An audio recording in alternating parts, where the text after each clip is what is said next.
हम आ चुके हैं अपने last chapter master your emotion book के।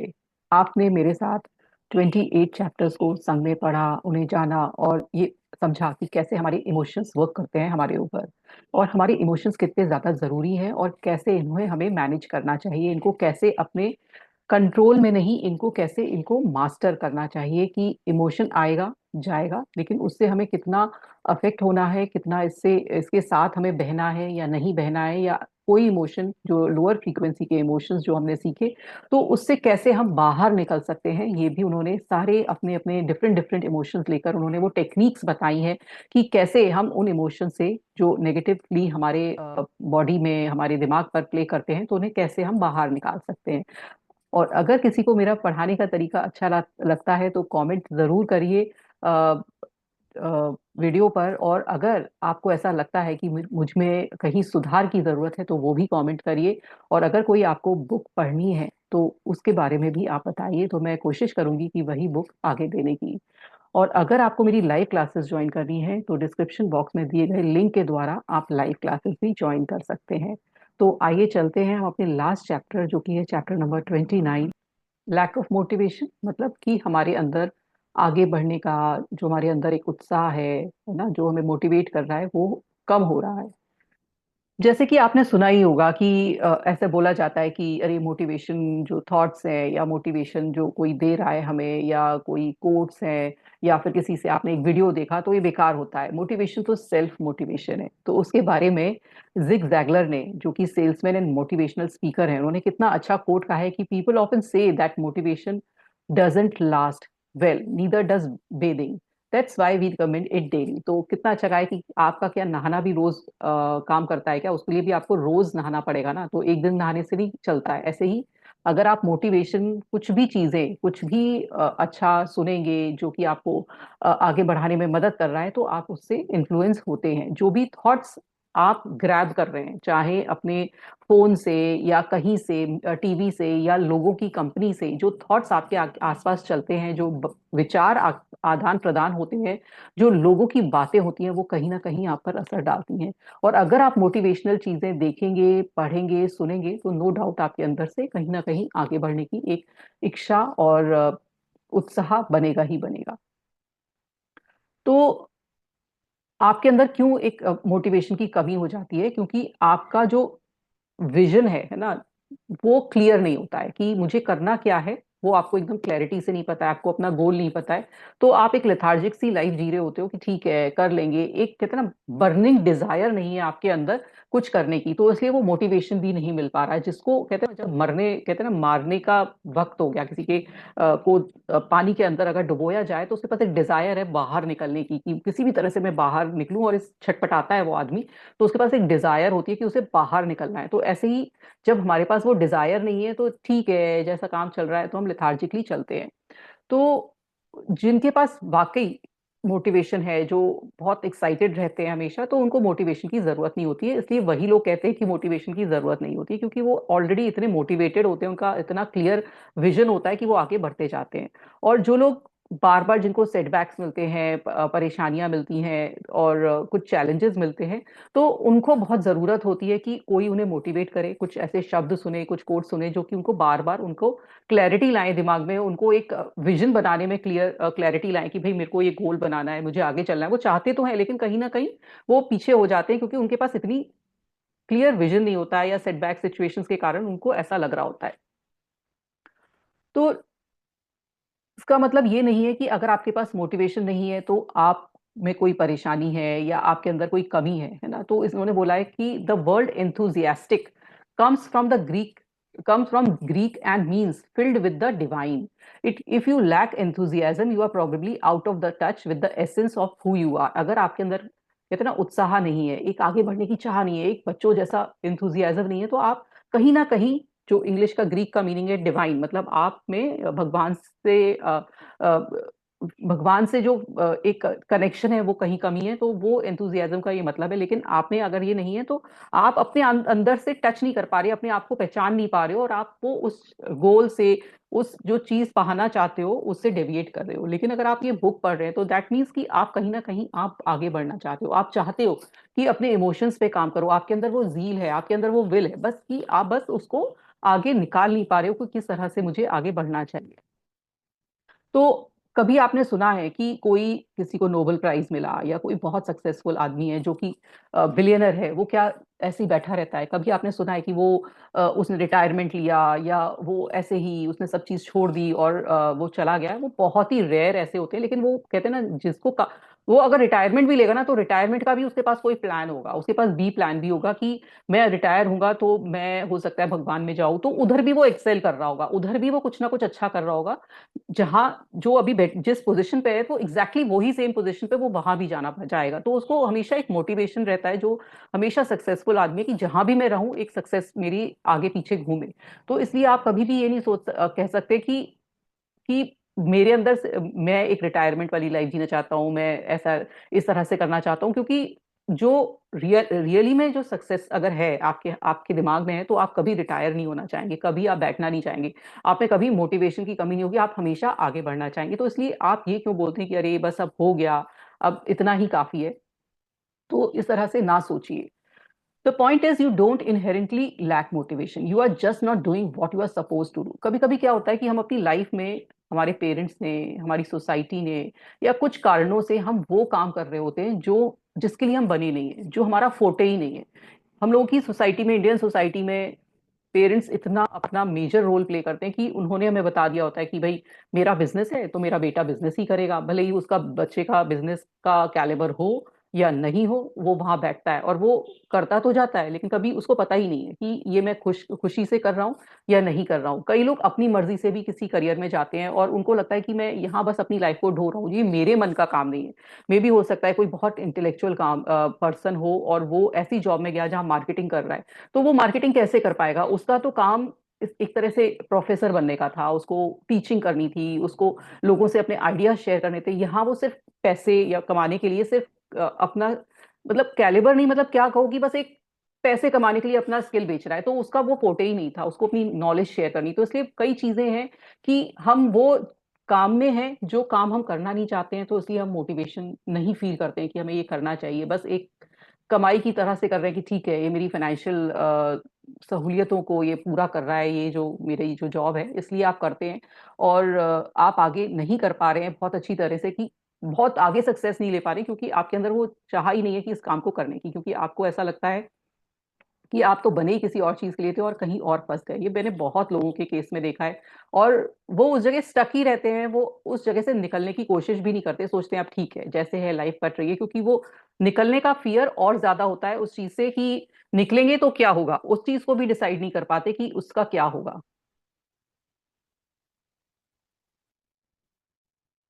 हाउ टू यूज मोटिवेशन और lack there of to grow. A lack of motivation says you need to design a life that is more in line with who you are. It entails having a deep knowledge of your strength, personality, and preferences while making sure you leverage them on a day to day basis. तो आपसे ये बोल रहे हैं, अगर आपको बहुत motivation चाहिए लाइफ में, आप चाहते हो कि बहुत सक्सेस होने का चाहते हो, तो अपनी जो स्ट्रेंथ, एबिलिटीज, पर्सनैलिटी, प्रेफरेंसेस को लेकर आप कुछ ऐसा करिए।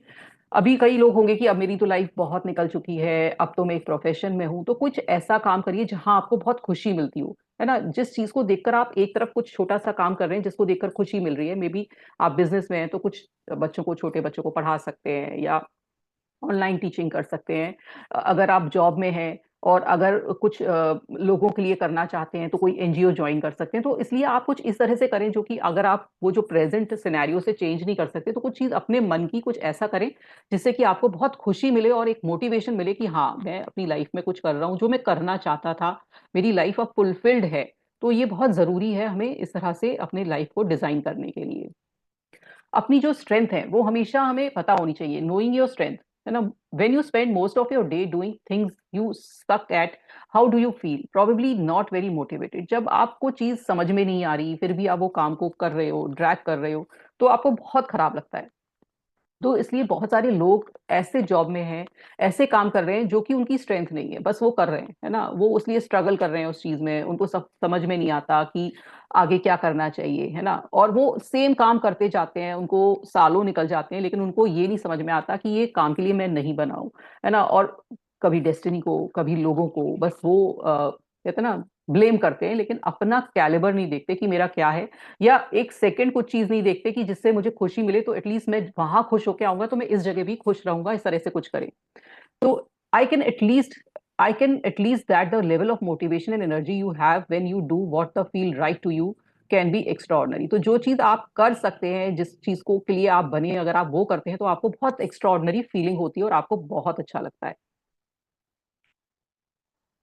Have you notice you tend to like the things you are good eight.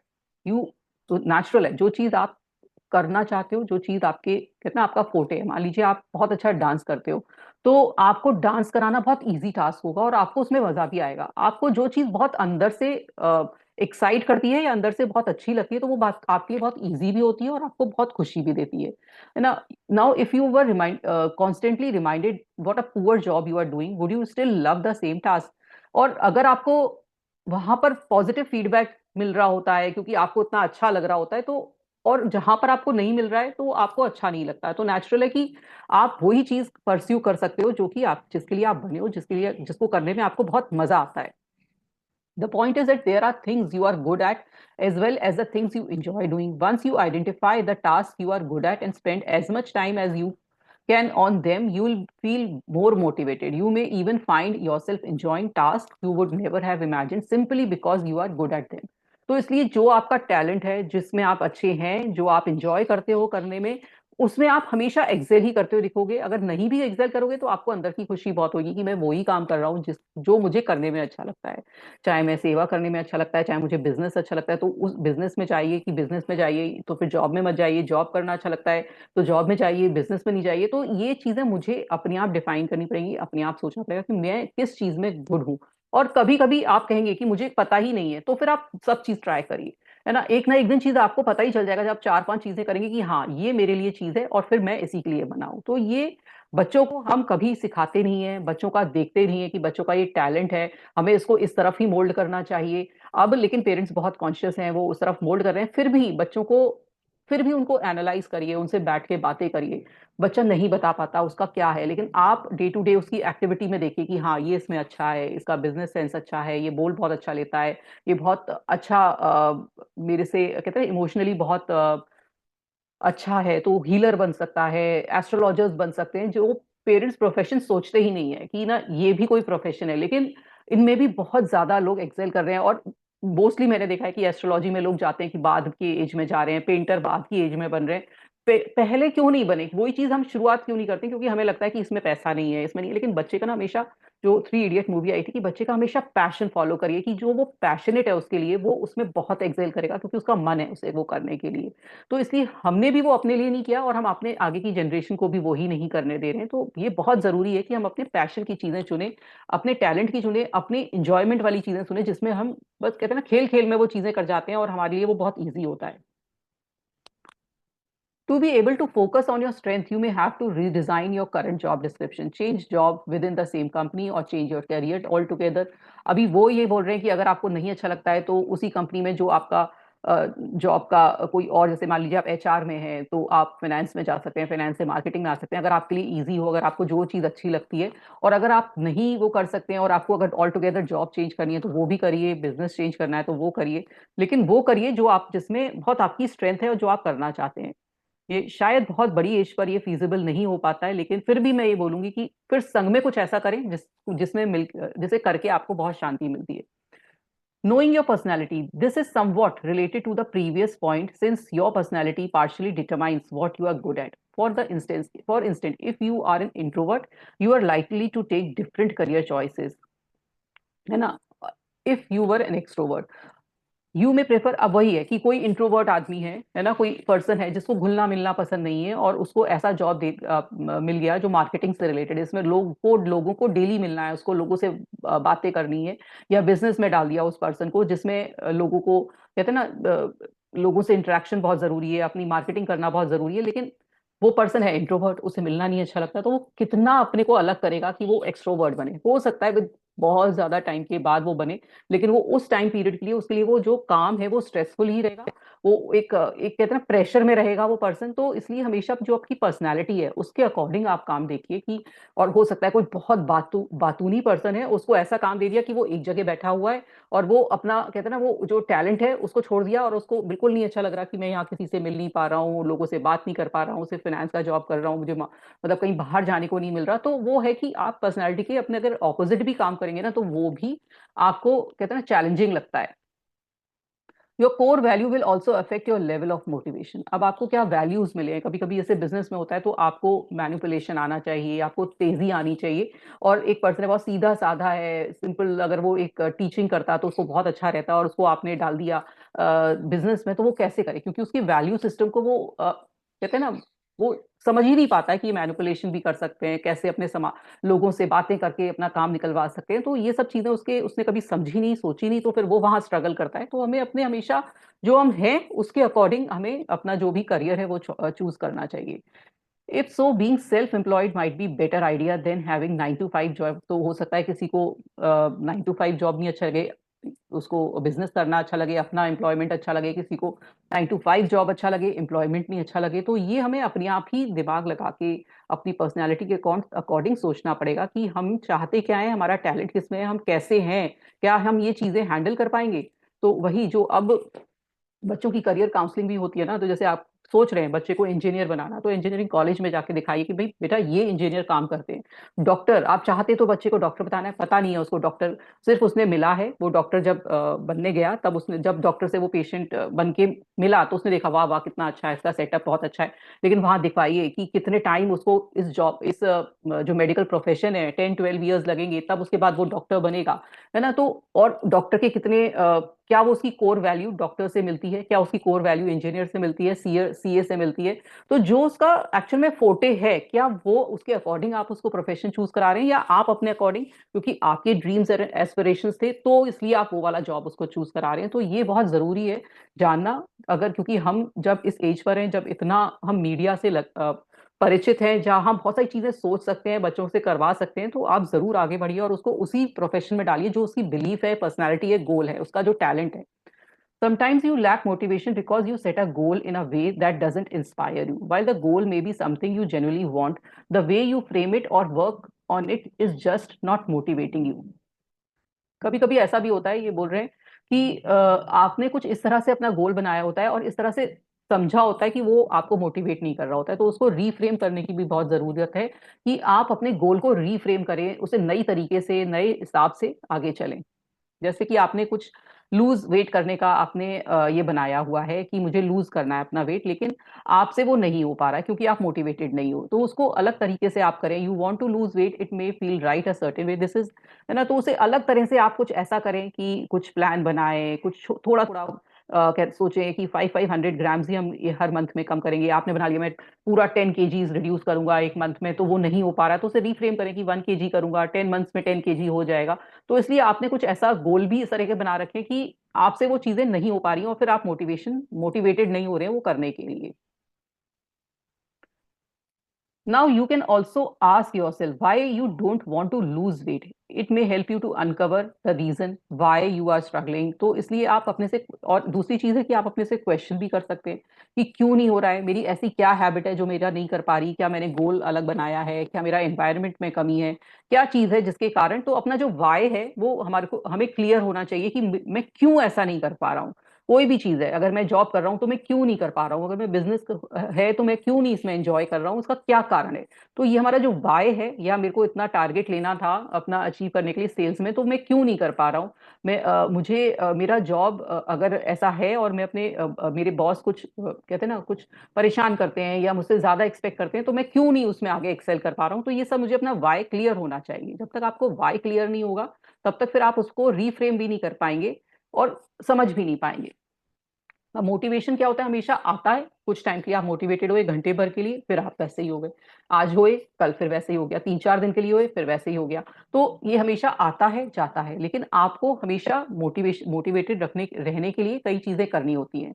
Have a system that allows you to stay on track with your goals. तो आपका कोई ऐसा सिस्टम बनाए रखें जिससे कि आप उस गोल पर लगे रहें। हमेशा इस तरह की चीजें बनाए कि पहले से प्लानिंग कर लें कि ये चीज मैं 1 महीने बाद ये चीज अचीव कर लूंगा, लिख लें, लोगों को बता दें, जिससे कि आपका वो कहते हैं ना कि आपके पास प्रेशर हो जाए कि भाई मुझे करना ही करना है।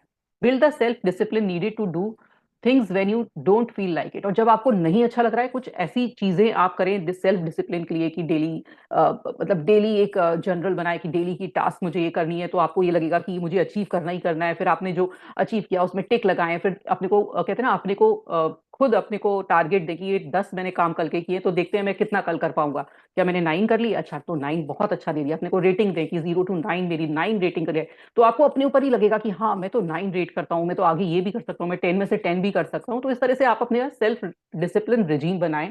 Help self compassion and love your self instead of blaming your self. और जिस दिन बाई चांस नहीं भी कर पाए, बाई चांस आपका एक आध रह गया टारगेट, कोई आ गया, कोई सिचुएशन ऐसी हो गई कि आप नहीं कर पाए, तो अपने को ब्लेम भी नहीं करें, है ना।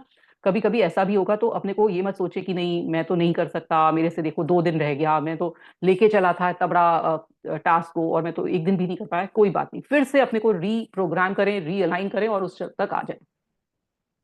Putting a system in place means having a daily routine that allows you to move forward towards your goal. For instance, it could be working on a task for a certain amount of time, first thing in the first morning, sticking to the ritual every day in one way to build self-discipline. Another way is to set small goals every day and achieve them consistently. Having self-compassion means encouraging yourself instead of beating yourself.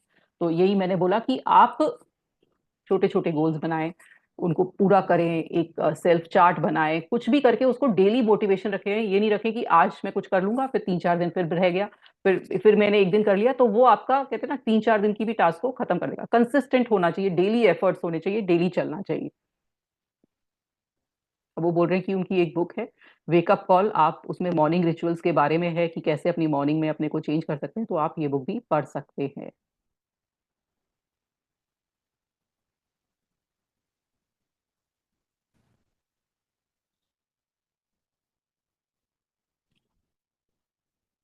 A simple 3 step process to unstuck yourself. अब उन्होंने 3 step process बताई है कि कैसे आप अपने सारे काम कर सकते हैं। तो पहले, सबसे पहले, make a list of all the task that needs to be done. सबसे पहले जो भी टास्क आप करना चाहते हैं उसकी लिस्ट बनाइए। फिर identify one task you have been putting off. अब उसमें से कौन सी टास्क है जो आप नहीं करते हो, बार बार कहते हो बाद में कर लूंगा, उसका उस टास्क को कंप्लीट करें, है ना। There is often one specific task you have been putting off for a while. कभी कभी ऐसा होता है कि एक दो चीजें जो हम नहीं करते हैं, बार बार कहते हैं कि ठीक है बाद में कर लेंगे, उसे टालते जाते हैं, डिफिकल्ट होती है कभी कभी, कहते हैं ना उसमें मजा नहीं आ रहा होता है करने का, उसमें अच्छा नहीं लग रहा होता है। जैसे हमने कल पढ़ा था कि सेल्फ एस्टीम हमारी कम हो रही होती है कि हम नहीं कर पाएंगे, इस तरह से टाल रहे होते, तो उसको आप करें, उसको पहले वही चीज शुरू करें, वही काम से शुरू करें।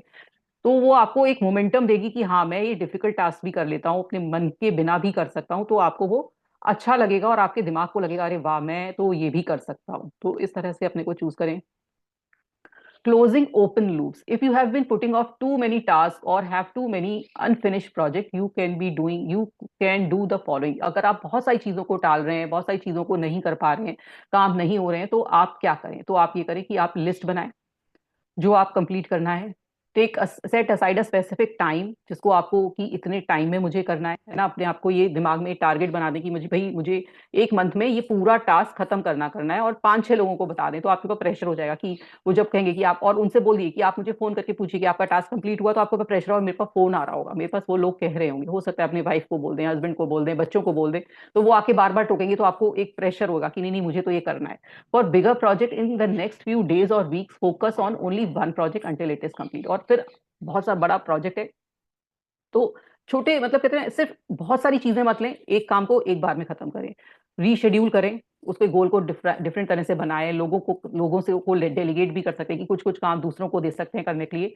और abandon some of your project, या फिर बहुत सारी चीजें आपने एक साथ शुरू कर ली हैं, तो कुछ चीजों को खत्म करिए, कुछ ही चीजों को लेकर आगे चलिए, जिससे कि आप कुछ तो काम कर पाएंगे बजाय कि कुछ भी नहीं कर पा रहे हैं। अब वो बोल रहे हैं to learn how to get motivation back, master series, master your motivation. उनकी जो सेकंड बुक है उससे भी आप रेफर कर सकते हैं। अब एक्शन स्टेप है जो उन्होंने वर्कबुक में बताया है। अब कंक्लूजन, ये हमारी बुक खत्म होती है। अब ऑथर क्या कहते हैं देखिए। Thank you for purchasing this book, my sincere hope is that it help you make sense of your emotion and gave you the tool you need to start taking better control of them. Remember, the quality of your emotions determine the quality of your life. Therefore, learning how to change yourself and your environment to experience more positive emotion is essential for your well-being. Let's face it, you will keep experiencing negative emotions throughout your life, but hopefully each time you will remind yourself that your emotions are not you and will learn to accept them as they are before letting them go. You are not sad, depressed, jealous, or angry. You are what witnesses these emotions. You are what remains after these temporary feeling fades away. तो हमने इस book में यही जाना कि जो emotion हमारे लिए प्रेजेंट में है हम वो ही नहीं है। अगर हमारे पास कंटिन्यूसली एंग्री इमोशन आता है तो हम एंग्री पर्सन नहीं है। अगर हम हमारे जीवन में सैडनेस बहुत हमने इमोशन को हाईलाइट किया है तो हम सैड पीपल नहीं है। तो ये इमोशंस हैं, उससे हमें अटैच नहीं होना है, उनको देखना है, वो उन्हें जाते रहना है, आते रहेंगे, वो जाते रहेंगे, उनसे हम स्टिक होकर नहीं रहेंगे। ये हमने इस बुक में जाना। Your emotions are here to guide you, learn as much as you can from them. तो जो इमोशंस हैं उनसे हम सीखने आए हैं, उनसे आप बहुत कुछ सीखें कि ये मैं गुस्सा हो रहा हूं तो उसे मुझे कैसे काबू में करना है, अगर मैं दुखी हूं तो उसे कैसे करना है, अगर मैं डर रहा हूं तो उसे कैसे मुझे ठीक करना है, डिप्रेशन में हूं तो उसे कैसे ठीक करना है, अगर मैं चीजों को टाल रहा हूं तो उसे कैसे करना है। तो ये सब चीजें हमने सीखी, उससे हमें अटक के नहीं रहना है कि उसमें पकड़ लिया, उसी चीज में बह गए, उसी चीज में रह गए। तो उस चीज से सीखकर हमें ग्रो करना है और फिर वो आते रहेंगे, जाते रहेंगे। ये हमें हमेशा समझना है। उस चीज से कहते हैं ना, हमेशा हम लोअर फ्रीक्वेंसी में जाएंगे तो हमारा काम है कि धीरे धीरे स्टेप बाय स्टेप हमें हायर ही बढ़ना है। हमें नीचे और नीचे नहीं जाना, बिल्कुल ही नीचे नहीं जाना कि मेरे से कुछ नहीं हो रहा है, डिप्रेशन में चलेगा जो जीरो फ्रीक्वेंसी पे होता है, उधर नहीं जाना। धीरे धीरे हमें स्टेप बाय स्टेप ऊपर ही बढ़ना है। और इमोशंस हमेशा आएंगे। और उन्होंने बोला है कि रिव्यू ये आप मेरी जो अमेजोन है उधर जाकर दे सकते हैं, जिससे कि आप मेरे को मुझे बहुत अच्छा लगेगा। तो आई होप जो इसको देना है वो वहां पर रिव्यू भी दे सकता है। तो ये था हमारा चैप्टर नंबर 29 और हमारा ये पूरा बुक जो कि कंप्लीट हुई आज। Thank you so much.